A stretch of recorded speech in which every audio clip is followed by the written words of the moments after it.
Thank you, Senator. We're going to move on to Senator Allen, and quick question from Senator Mitchell. We'll get to our second panel, and we keep in mind, and I know we all have got a lot to share on all these subjects, just that the folks who are going to pay because of our inquisitive nature will be the public, because there is a committee hearing here at 1:30. So that's why we're watching the clock today. Senator Allen. Thank you to the panel and Professor Thompson. I mean, your words kind of remind us of the importance of the investment in the University of California, which provides such great research to help the public and inform policymakers in making decisions and understanding kind of the deep complexities of a lot of these tough issues that we're facing. So I appreciate your comments. I'd love, you brought up Minnesota, you brought up the report you're bringing up. You've obviously been studying this in California, but also globally within the context of your work. Is there, which country out there, which state out there has this story right? You know, are there some particular, is there a particular international and other state example that really shine out in your research and your perspective that we ought to be learning from? Well, many of our Asian competitors, Singapore being one example, have for a long time been investing in early childhood education in such a way that it helps to account for the disparities that we regularly are finding now in reports of academic achievement in high schoolers in California and the United States compared to the rest of the world.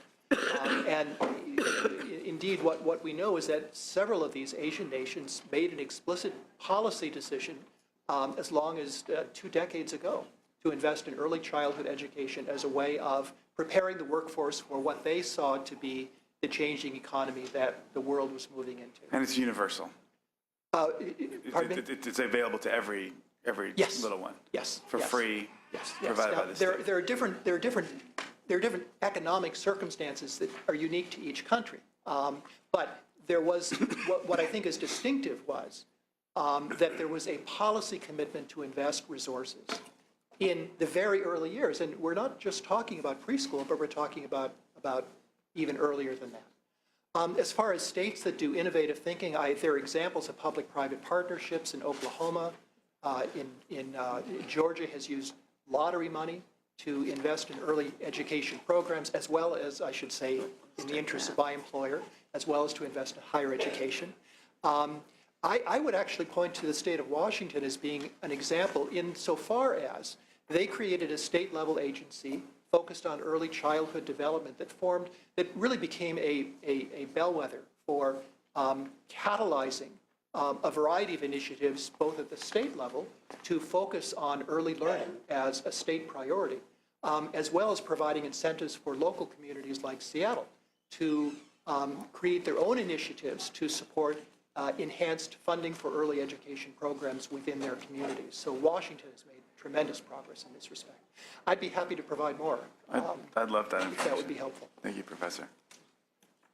Thank you, Senator Allen. Senator Mitchell. Thank you, Senator Leno. Just a very quick follow-up based on Senator Wynn and Senator Pavley's comments.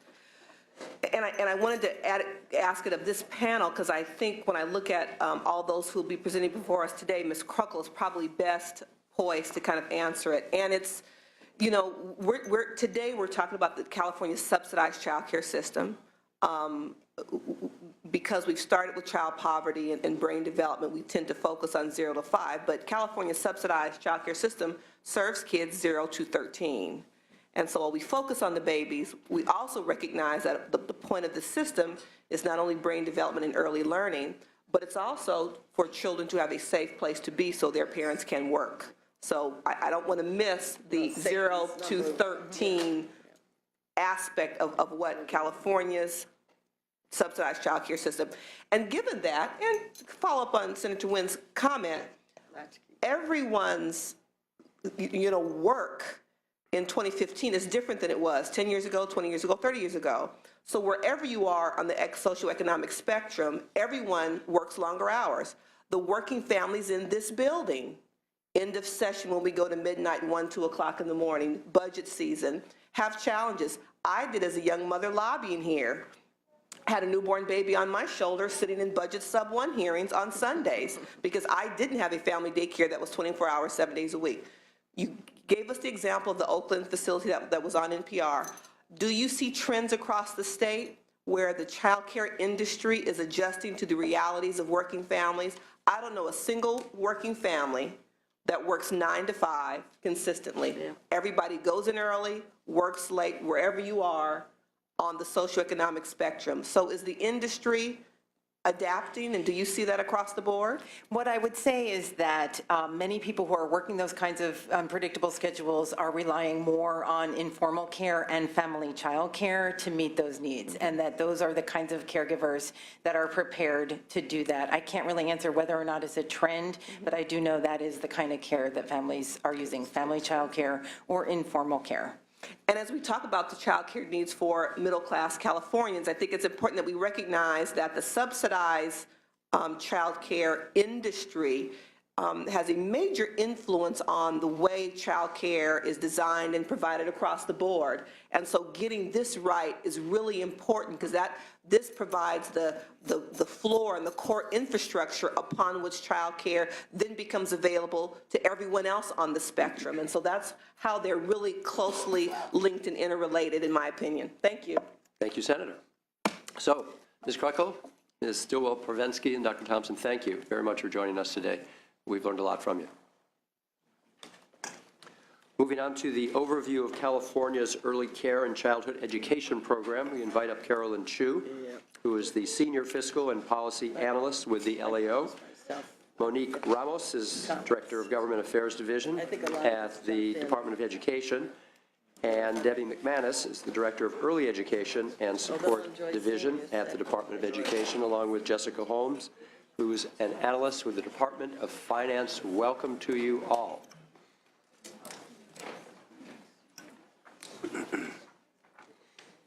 Hey, good morning, Chair. Welcome back. Oh, sorry. No, go right Thank ahead. you. Thank you. Good morning, Chair, members. My name is, Before I'm you sorry. begin, again, apologies for our time constraints. I didn't know when we came in today that there is another hearing here at 1:30, so if you could keep your comments to no more than 5 minutes. Thank you. Because we'll have a lot of questions for you. Okay, Carolyn Chu from the Legislative Analyst's Office. The Sergeant is handing out a handout that we have prepared on an overview of the system. I will try to move through it as quickly as I can. The system is complex, though, so please stop me if you have questions. So moving to the first page of the handout, who can access subsidized child care in California? Subsidized child care in California is targeted to low-income working families. So those are families making around $42,000 a year for a family of 3, and they must be working. So if it's a 2-parent household, they'll receive subsidized care for the hours that both parents are working. If it's a single-parent household, the hours that the single parent is working. And as Senator Mitchell already mentioned, parents are eligible for children under the age of 13. Currently, all families participating in welfare to work activities under CalWORKs are eligible for subsidized child care, and the state funds the majority of those families as an entitlement. So those families do receive subsidized child care if they wish to benefit from it. In addition, the state also provides subsidized child care to families who were former participants in welfare to work and CalWORKs. The state has, over the last few years, paid for that like an entitlement, though has not always historically been treated that way. Families that are not participating in CalWORKs are not guaranteed subsidized child care. The state provides slots to some of those families, but effectively they are served on a first-come, first-served basis, with an important caveat that the lowest income families are served first under those programs. But so as already it's been mentioned, there are long waiting lists across the state for those non-CalWORKs families. Moving to page 2 of our handout, you can see here the various programs that the state offers and the number of slots across the programs. We have the CalWORKs 3 stages, which are simply indicative of the relative stability of the families. Families first enter CalWORKs in stage 1 to get connected to childcare. They're in stage 2 while they're on a cash aid, and then 2 years thereafter.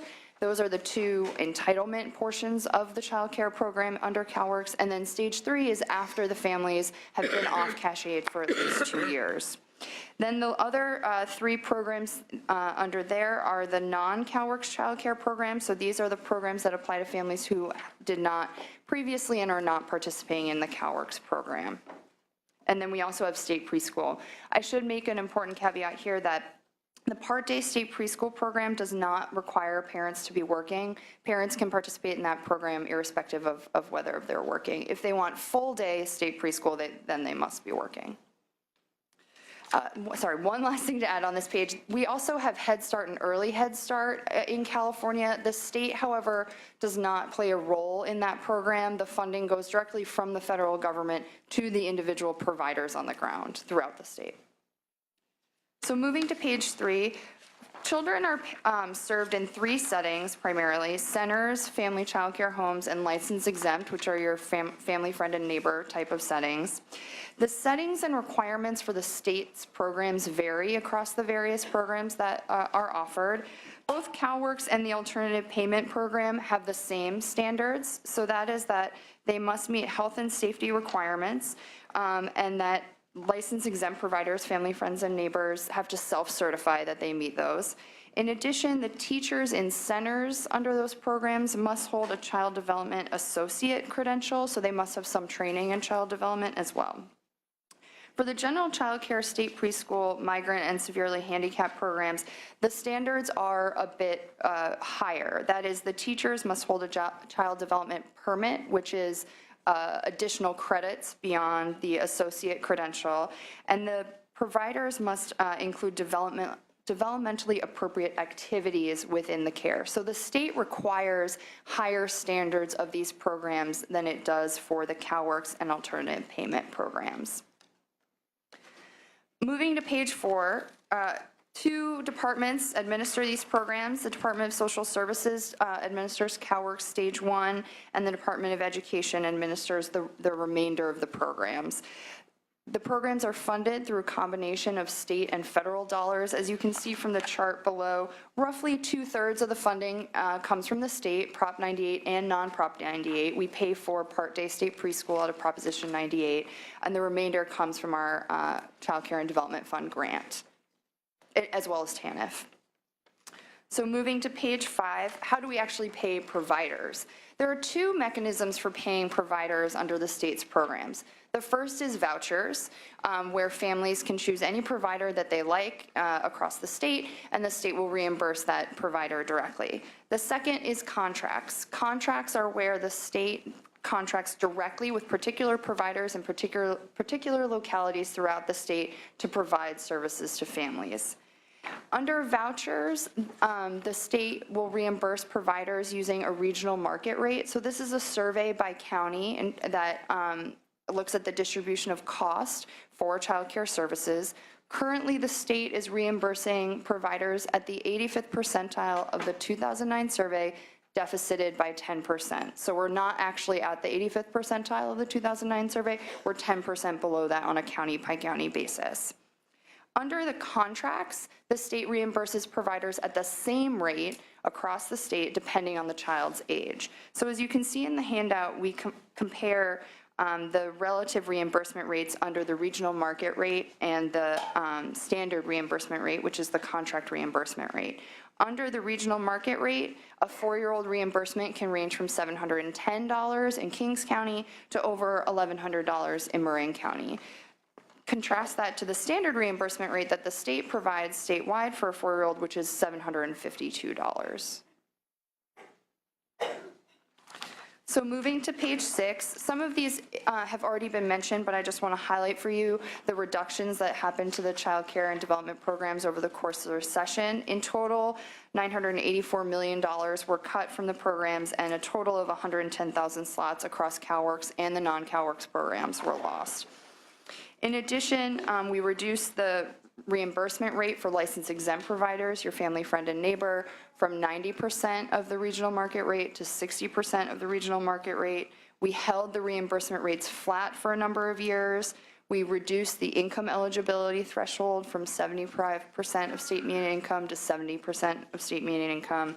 And we implemented some fees for the Part Day state preschool program, which have since actually been repealed. So in terms of recent augmentations, if you flip to page 7, There were a number of augmentations made in the Budget Act that the legislature was able to make last year. 128 million of those augmentations went to additional slots, 85 million went to quality activities, and 68 million went to increasing reimbursement rates for providers. This chart goes through the actual individual augmentations made, but the department, I think, will be speaking to the implementation of those augmentations, so I won't go into that further unless you have questions. So lastly, we were asked to highlight for you on page 8 the strengths and weaknesses of the current system. So the current system has 2 key strengths, which is that some families have a lot of choice among providers. They can choose the 24-hour provider or family friend and neighbor that works for their schedule. And some families have programs that are required to include developmentally appropriate activities. The strengths of the system are also its weaknesses because not all families are guaranteed these 2 key elements. The families that have choice among providers are not guaranteed access to developmentally appropriate activities, and those families that are accessing the programs that are required to include those developmentally appropriate activities do not necessarily have choice among providers. They can only access the provider that the state is contracting with in a particular location, which typically operates sort of standard business hour care. So with that, I'll conclude my comments, but I'm happy to answer any questions. I know I went through it at a whiplash pace, perhaps, but. Very succinct. We appreciate that. Thank you, Ms. Chu. Ms. Ramos, welcome back. Thank you. Monique Ramos on behalf of the Department of Education. So I'm just going to give a brief overview of the federal funding sources and recent activity at the federal level. So just to give a quick overview, the Child Care and Development Block Grant, also known as the CCDBG, are the federal funds that provide subsidized child care. It comes to the state through the Child Care and Development Fund, CCDF, and that's the actual block grant that's distributed to states. The majority of those funds are spent on services for child care. Families must meet income and certain criteria need. Historically, about 4% of the block grant has been used to improve quality of child care. The federal government allows up to 5% for administration, although California has historically used about 1% or a little less than 1% for state admin. In federal fiscal year of 2014, California received $555 million in this block grant, and the block grant requires both matching funds and a maintenance of effort. So the maintenance of effort for federal fiscal year 2014 was around $85 million, and the matching fund was around $211 million. As the LAO has pointed out, the state does a lot to braid child care programs, both with state and these federal funds. So I think LAO had a great handout as to which funds are braided, so I'll pass through that. States who receive the child care and development funds are required to submit a state plan explaining how they will allocate these funds. The department is currently drafting the fiscal year 16 through 18 state plan in consultation with the legislature, Department of Finance, LAO, Department of Social Services, as well as numerous advocates and stakeholders. In 2014, the president signed the reauthorization of the Child Care Block Grant, which has made substantial changes to that program, but we'll be having a later hearing in March to discuss the changes to the program and the state plan. The president has had pretty substantial interest in early learning and child care. Historically, his viewpoint has been that Americans need child care in order to support their jobs, and that supporting families requires high-quality child care and high-quality early education. In his 2016 budget, one of his investments talked about investing additional dollars into the Child Care Development Fund to expand access for child care assistance for children under 4 over the next 10 years. Additionally, he's talked about providing additional resources under the Child Care Development Block Grant in order to pay for many of the changes that have been put into place after the reauthorization. He also has suggested dedicating $100 million to a competitive grant, so specifically that states can find better ways to serve families who are in rural areas or families who are working those non-traditional hours, getting exactly to what we were discussing today. The Obama administration has also reintroduced his 2013 $75 billion partnership that would extend federal funds to expand high-quality preschool to all low-income and moderate-income 4-year-olds. Finally, the president has proposed tripling the maximum child care tax credit to $3,000 per child. Lastly, I'll very briefly touch on California has been one of the states that has won the early learning race to the challenge grant, and that has totaled about $75 million. The department is working with several agencies to facilitate 17 regional consortiums that reaches through 16 counties who are in the process of developing their quality improvement and rating systems. Additionally, as LAO mentioned, Head Start is a local program that is funded by the federal government and is given directly to local entities. Currently, about 107,000 children are being served. And lastly, just want to briefly highlight that the Department of Education received a $4.4 million award for an early Head Start partnership.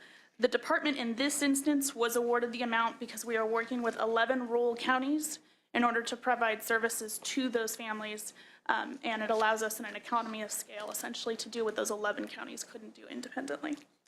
Lastly, I have Debbie McManus with me, the director of our early education division, to talk about any questions you might have. And in your packet, I won't go over it as a fact sheet about how we have distributed the funds from last year's budget. So if there's any questions on that, we can speak about it later. Thank you, Ms. Ramos. Director McManus. Good morning, Jessica Holmes, Department of Finance. The 2015-16 governor's budget balances spending for childcare, early learning, and after-school programs with available resources and provides a measured approach to restoring ongoing funding to these programs. As discussed in previous budget hearings, increased revenue in the current and budget years will largely be absorbed by the Proposition 98 guarantee, limiting resources available to other parts of the budget. Even so, the governor's budget proposes significant ongoing investments that support the early learning opportunities of low-income families and the stability of working families. Total childcare, early learning, and after-school program spending in the 2015-16 governor's budget is $3.2 billion. General fund spending for these programs is $2.2 billion, up $83 million from the 2014 Budget Act, including new ongoing investments of $118 million. Total federal funds in 2015-16 are $1 billion, down $71 million from the 2014 Budget Act, largely due to reduced federal carryover from prior years. It is important to note that historically, federal carryover for these programs generally increases at the May revision. Within childcare and early learning programs, ongoing funding is increased by $95 million. This increase is composed of funding for a full year of 4,000 full-day state preschool slots, which will begin on June 15th, 2015. A full year of funding for the regional market rate update that started on January 1st of this year. An adjustment to reflect the growth in the state's 0 to 4 population, CalWORKs childcare caseload adjustments, and a cost of living adjustment for non-CalWORKs programs, the first COLA that these programs have received since the 2007-2008 fiscal year. Overall, CalWORKs childcare funding for stages 1, 2, and 3 is increased by $28 million. This reflects a significant increase in the cost of providing care, tempered by a reduction in caseload of about 4,300 across all stages. We continue to work with the Departments of Education and Social Services, as well as the Legislative Analyst's Office, to track current year data and adjust our estimates in response to developing trends. Updated estimates will be reflected in the May revision. In addition to the funding adjustments, the governor's budget includes proposed trailer bill language intended to help streamline the administration of our childcare and early learning programs. Through conversations with stakeholders, it appears that there may be opportunities to reduce workload associated with data reporting and provide flexibility to voucher administrators in implementing program changes. To this end, we proposed 2 stakeholder work groups, one focused on direct contracted providers and the other on alternative payment agencies, which would see representatives from these entities working with the Departments of Education, Social Services, and First 5 California to make recommendations on actionable changes the state could make to improve program administration. As we build the May revision, we will take into account changes in revenues, trends in CalWORKs caseload and cost per case, and updates of growth and COLA factors. In addition, we anticipate that federal child care and development block grant reauthorization will create added challenges and opportunities. We are committed to working with the Departments of Education and Social Services, stakeholders, and the legislature to ensure that the state's reauthorization plan supports the quality of our early care and learning systems while protecting the state's ongoing fiscal stability. Thank you very much, and I'm happy to take questions. Thank you, Ms. Holmes. And Ms. McManus, you're just here if we have questions for you. Good morning. I'm here to help answer questions. All right. Thank you. Very good. Thank you. Let's see. A little clarification on Head Start, please. How many slots are there in California for Head Start programs? And if I needed childcare, if I qualify for Head Start, do I also qualify for one of our many programs? And how would I know which way to go? And how does that shake out? Sure. Thank you. I just want to grab the number here. So currently there are 107,000 children being served by Head Start in California. Many of our Head Start, the Head Start programs work closely with our state-funded programs. In fact, 60% of programs use both Head Start funding and state funding in order to meet the child care needs for families. And so these programs work together. The state programs actually have a slightly higher income level, so families who qualify for Head Start automatically would fall within the window for state-funded programs, and our state-funded programs allow them to stay a little bit longer where they might income out at Head Start.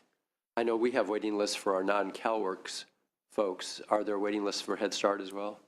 Yes, there are. Yes. Again, we're not meeting the need in California for services for young children. So most programs do have a waiting list. Okay. Any numbers on those waiting lists, either for Head Start or for state programs? I don't have a number. I can get that. I can see what we can get for you.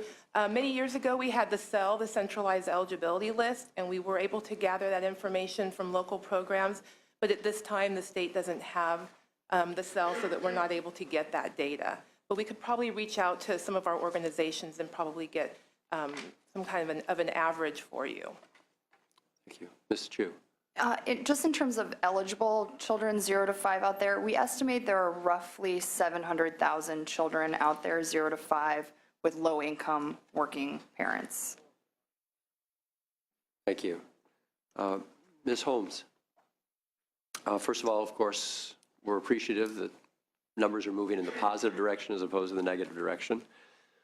But I'm just curious, are there any conversations at the Department of Finance recognizing that we cut about a third of our child care budget over the past few years since 2008, 110,000 slots, nearly $1 billion.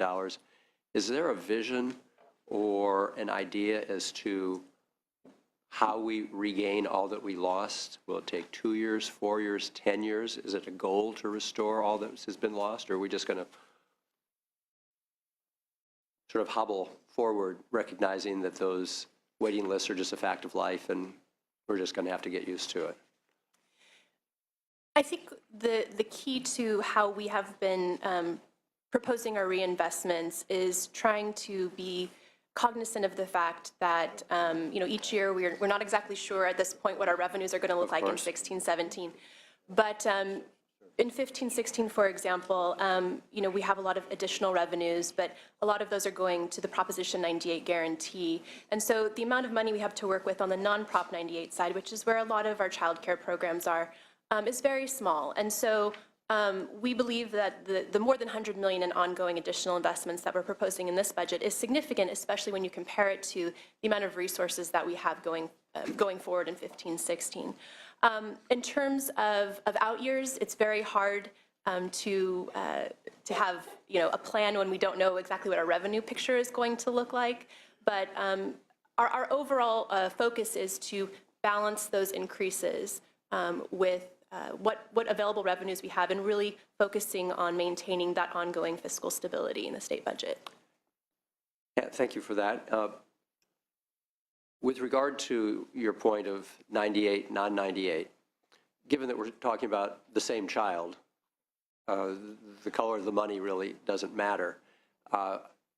Anyone here with some historical perspective could be helpful. I think traditionally, most of our child care has been provided on the 98 side, not the non-98, that we made that change a few years back in a year when we had more non-98 money than we did 98. But now we see that almost 100% of all our new, if we're expecting another billion beyond projections, is all going to 98. Politics aside, would it make sense that in years that we have $98, we put it into 98? In years that we may have more non-98, we put it into non-98? The concern should be for the child. And again, we're all in this together. The child just needs, and the family needs to be served, irrespective of which pot it's coming out of. Well, that's an interesting question, and I think one thing to keep in mind is that when we pulled the childcare programs out of 98, we also rebenched the guarantee. So it doesn't necessarily save you any money on either side to bring it in and out. Because of the rebenching mechanism, we would be taking, if we moved it back into the guarantee, we'd be taking non-$98 and turning them into $98. So it's not really a savings really on a either wash. side. It's a wash, yeah. Okay. And the rebenching is required by 98? Yes, the rebenching resets the percentage of general fund that we would pull from. It's fairly complicated. I don't want to get too detailed into it, but yes, it resets the percentage of state spending that we would put towards.